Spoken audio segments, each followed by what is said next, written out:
Hello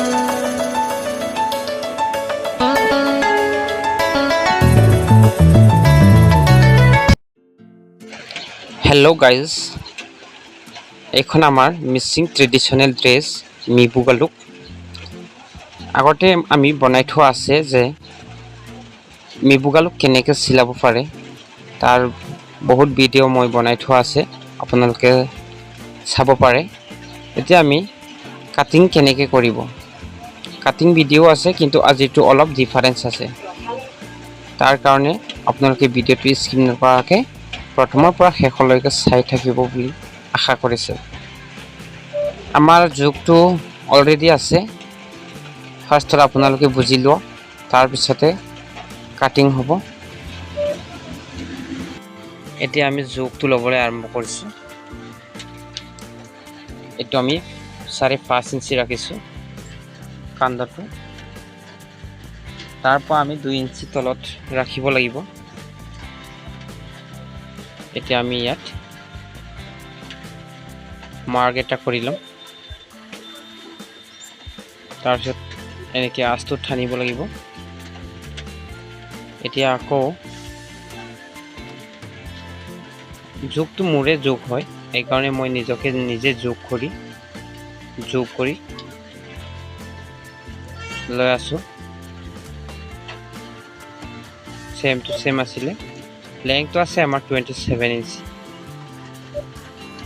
27 inch আমি mark এটা কৰিব লাগিব মাৰ্কটো কৰিছোঁ এতিয়া আমি হাতটো কাটিব লাগিব হাতটো কাটিবৰ কাৰণে আমি এনেকৈ ফাৰ্ষ্টত ৰাউণ্ড এটা কৰিছোঁ এইটো মিটাৰৰ পৰা 20 আছিলে আমি 20টো 2ৰ লগত হৰণ কৰিলে কিমান হয় 10 ৰাখিব লাগিব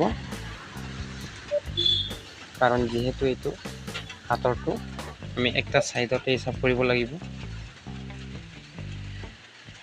20 আছিলে আমাৰ 10 ৰাউণ্ড কৰি ৰাখি দিছোঁ তাৰ পিছত চিলাবৰ কাৰণে অকমান বেছিকে ল'ব লাগিব তাত আমি মাৰ্ক দিছো এতিয়া আমাৰ আহিলে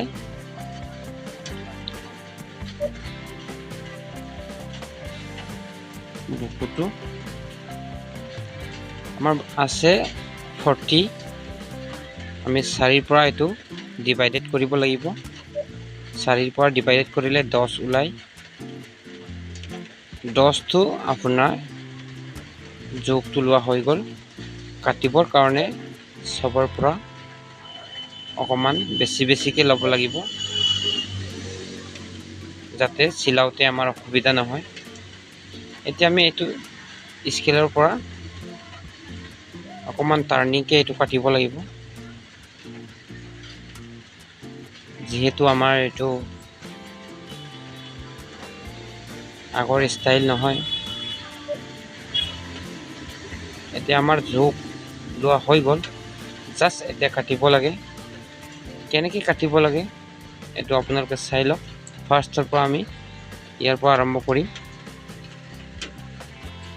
যোগটো লোৱাটো হৈ গল এতিয়া আমি এনেকৈ কাটিং কৰিম আপোনালোকে কিন্তু মিস্টেক নকৰিবি মই ইয়াত যেনেকৈ যোগটো লৈছো ঠিক তেনেকৈ আপোনালোকেও যোগটো ল'ব লাগিব আৰু যেনেকৈ মই কাটি উলিয়াছো ঠিক তেনেকৈ আপোনালোকে কৰিব লাগিব নহলে আপোনাৰ অসুবিধা হ'ব এটো আমাৰ আগপালাটো অকমান টাৰ্নিংটো বেছিকে ল'ব লাগিব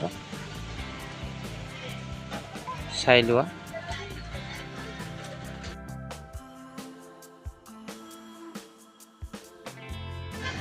এয়া চাওক আমাৰটো এতিয়া মিবুগা লুকৰ আগফালৰটো ৰেডি হৈ গল এতিয়া আমি পিছফালৰটো কাটিব লাগিব যেহেতু আমাৰ শাৰ্ট যেনেকৈ কাটিং কৰে ঠিক তেনেকৈ কাটিং কৰিব লাগিব আগফালৰ দুইটাটো হৈ গল এতিয়া আমাৰ এটো পিছফালৰটো কাটিব লাগিব পিছফালৰটো আমি কেনেকৈ কাটিব লাগে এটো জোকমাকটো তেনেকৈ বেলেগকৈ ল'ব নালাগে আপোনালোকে চাই লওক মই যেনেকৈ কাটিব ঠিক তেনেকৈ আপোনালোকেও কাটিব আৰু যদি কিবা এটা অসুবিধা হয় তেতিয়া হলে মোক আপোনালোকে কমেণ্টত জনাব পাৰিব, যাতে মই আপোনালোকৰ ডাউটকেইটা ক্লিয়াৰ কৰিব পাৰোঁ। এতিয়া এইটো চাই লওঁ, আগফালৰটো আমি এইটো আগতে ভাঁজ কৰা আছে। এতিয়া আমি এইটো কাপোৰৰ ওপৰত ৰাখি যেনেকৈ কাটিব আপোনালোকে ভালকৈ চাই লওক। আপোনালোকে যিমান ইয়াত টান বুলি ভাবি আছে তেনেকৈ টান নহয়। ডাইৰেক্ট মোৰ ভিডিঅ'টো চাই কিনে আপোনালোকে প্ৰেক্টিছো কৰিব পাৰিব, যিকোনো বেয়া কাপোৰ উলিয়াই কিনে। এইটো আমাৰ হৈ গ'ল। পিছফালৰটো এতিয়া কাটিম, যিহেতু অলপ বেলেগকৈ কাটিব লাগিব। এইটো আমাৰ এইটো গলাটো এনেকৈ অকণমান আমি ওপৰত ল'ব লাগিব পিছফালৰটো। তাৰপিছত বাকী চেম টু চেম, আৰু এইটো হাতৰটো অকণমান টাৰ্ণিংটো আমি কমাই দিম। পিছফালৰটো জাষ্ট ইমানেই ডিফাৰেঞ্চ। তাৰপিছত সব চেম টু চেম কাটি দিলে হৈ গ'ল। এতিয়া চাওক, মই যেনেকৈ কাটিছোঁ ঠিক তেনেকৈ আপোনালোকেও কাটিব। আপোনালোকে ঘৰতে বহি নিজে চেষ্টা কৰি ট্ৰাই কৰিব পাৰিব। চাই লোৱা, এয়া আমাৰ এতিয়া ৰেডি হৈ গ'ল মিবুগালুক এখন। জাষ্ট চিলাবই লাগে, যেনেকৈ চিলাব লাগে এই ভিডিঅ'টো আপোনালোকে মোৰ চেনেলত গৈ কিনি চাব পাৰিব। আৰু এইটো আমাৰ তল কাপোৰ, যিহেতু আমি এইটো কোট ষ্টাইলত বনাব লাগিব। কোট ষ্টাইলত বনাবলৈ দিছে, তাৰ কাৰণে এতিয়া আমি কোট ষ্টাইলত বনাম। আপোনালোকে তল কাপোৰটো কেনেকৈ কাটিব এইটো চাই ল'ব পাৰিব। ইয়াত আমি তল কাপোৰটো এনেকৈ থৈছোঁ, তাৰ ওপৰত ঠিক ওপৰত ৰাখি আমি কাট টু কাট কৰিব লাগিব। আপোনালোকে চাই লওক, যদি আমাৰ কাটিংটো ভালকৈ নহয় তেতিয়াহ'লে আমাৰ চিলোৱাত অসুবিধা হয়, ফিনিচিং বেয়া হয়। কাটিং ফিনিচিং হ'লে আপোনাৰ চিলোৱাটো ফিনিচিং হ'ব। সেইকাৰণে ভালকৈ চাই ল'ব লাগিব। কাটিঙে যদি নহয় ফিনিচিং নহ'ব চিলোৱাটো। ঠিক আমি ওপৰত ৰাখি কাট টু কাট কৰিলে হৈ গ'ল। বেলেগকৈ একো ডিফাৰেঞ্চ নাই ইয়াত, জাষ্ট একটা দেখাই দিছোঁ আপোনালোকক। এইটো যেনেকৈ কাটিছিলে ঠিক তেনেকৈ আমি পিছফালৰটো কাটিম। তল কাপোৰটো আমি বিছাই লৈছোঁ, তাৰ ওপৰত ৰাখি কাটিংটো কৰিলে হৈ গ'ল।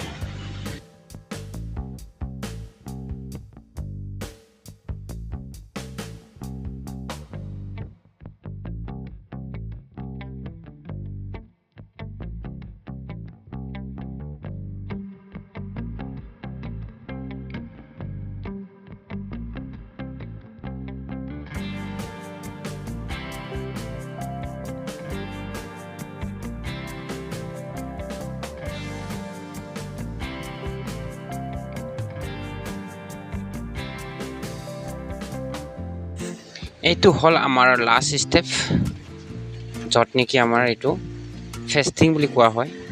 এই ফেষ্টিংটো লগোৱাৰ পিছত মিবুগালটো চাবলৈ বহুত ধুনীয়া লাগে আৰু ফিনিচিং ভাল লাগে। এইটো আমি চিলোৱাৰ আগতে আমি ফাৰ্ষ্টত ফ্ৰেছ কৰি ল'ব লাগিব। এইটো আমি আগত যেনেকৈ কাটিছিলে ঠিক তেনেকৈ এইটো কাটি উলিয়াব লাগিব। বস্তুটো আমাৰ এতিয়া ফাৰ্ষ্ট আৰু ছেকেণ্ড হৈ গ'ল, এতিয়া থাৰ্ড। এইটো হ'ল ফেষ্টিং, এইটো ভিতৰত থাকিব। এইটো আগত যেনেকৈ কাটিছিলে ঠিক তেনেকৈ ছেম টু ছেম কাটি উলিয়াব লাগিব। তাৰপিছত আমি ফ্ৰেছ কৰিব লাগিব। আপোনালোকে চাই লওক। বন্ধু বান্ধৱীসকল, মই আপোনালোকক এটা অনুৰোধ কৰিছোঁ যে যদিহে মোৰ ভিডিঅ'টো ফাৰ্ষ্ট টাইম আপোনালোকে চাই আছে তেতিয়াহ'লে চেনেলটো ছাবস্ক্ৰাইব কৰিব আৰু কাষত থকা বেল আইকনটো প্ৰেছ কৰি দিব, আৰু এনেধৰণৰ ভিডিঅ'সমূহ পাই থাকিবৰ কাৰণে। এই কাটিংটো হোৱাৰ পিছত এইটো কেনেকৈ ফ্ৰেছ কৰিব লাগে এইটো আপোনালোকক মই দেখুৱাম। লাষ্ট ষ্টেপ তাৰপিছত প্ৰেছ কৰি জাষ্ট চিলাবই লাগে। এতিয়া আমাৰ কাটিং হৈ গ'ল। এতিয়া প্ৰেছটো কেনেকৈ কৰিম, আমি প্ৰেছটো এনেকৈ কৰিব লাগিব, যেনেকৈ কাটিছিলোঁ ঠিক তেনেকৈ ৰাখিব লাগিব। ফেষ্টিংটো আমাৰ এইটো প্ৰেছ কৰিলে এইটো এনেকৈ থাকি যাব, এইটো আপোনালোকে চাই লওক। এইটো ফেষ্টিংটো কাপোৰটোৰ লগত প্ৰেছ কৰাৰ লগে লগে আমাৰ কিমান সুন্দৰ ধুনীয়া দেখে আপোনালোকে চাই ল'ব পাৰে। আমি এনেকৈ প্ৰেছ কৰিম,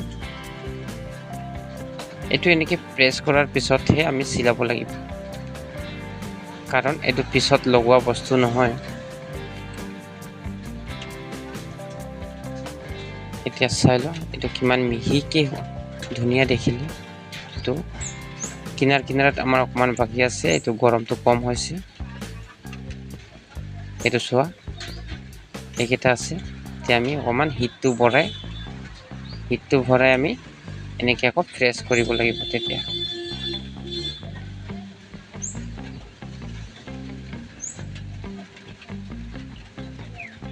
এনেকৈ প্ৰেছ কৰাৰ পিছত অকণমান ঠাণ্ডা হ'বলৈ দিব লাগিব।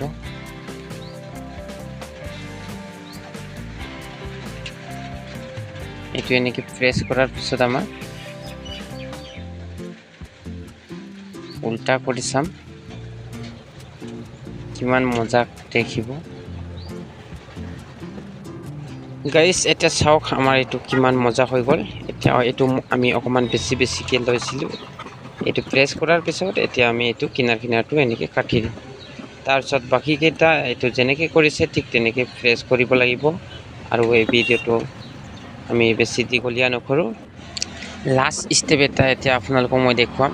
এইটো ষ্টেপটো হ'ল আমাৰ আগফালৰ জেপটো আমি তিনিটালৈকে লগাব পাৰোঁ, কিন্তু কাষ্টমাৰটো আমাক মাত্ৰ এটা পকেট লগাব দিছে। এইটো হ'ল আমাৰ আগফালৰটো। এইটো আমাৰ আগফালৰ জেপ কাটিং হৈ গ'ল।